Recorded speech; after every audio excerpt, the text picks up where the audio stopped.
Imagine a world where you are killed because you are unwanted. A world where your life is deemed worthless because you are disabled.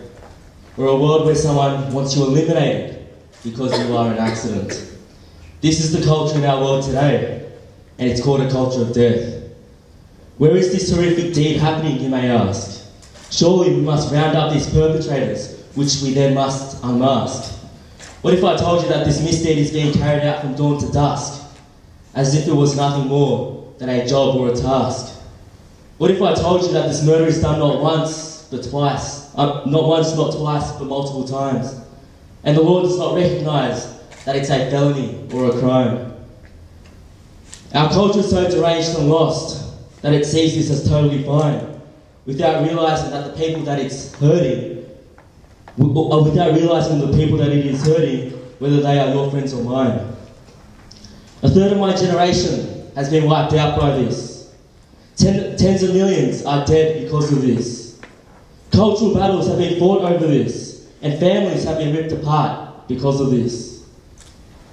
Children are being slaughtered on this altar of convenience. The public responds with a sense of ambivalence, and others respond with nothing but indifference, caught up in their own bubble of sheer ignorance. And all the while, tiny arms and legs are being ripped asunder, and tiny skulls are being crushed to pieces as if by a hunter. All of this is done with an instrument called forceps. It looks like scissors but bigger, and it absolutely torments.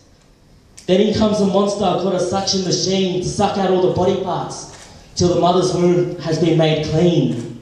And the worst thing about this is that everything is unseen, so there is no public outcry and no murder scene, which can be exposed to something absolutely obscene enough to induce people to act and react to these facts in order to exact justice.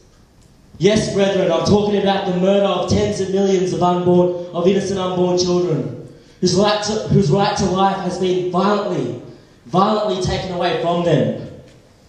These children have been ridiculed, they have been dehumanised, they have been called blob of tissues, and they have been called parasites.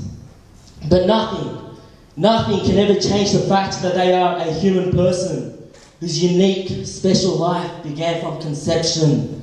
And anything that says otherwise is nothing but a perversion of the truth and a diversion.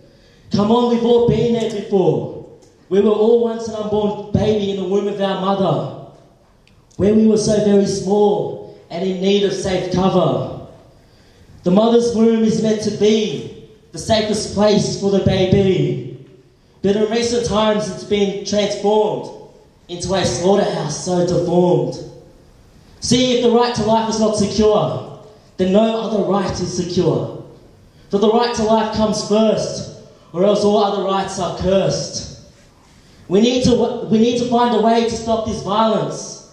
We need to find a way to end this silence. We need to find the right way to revoke this license that kills the unborn baby who needs to be shown kindness.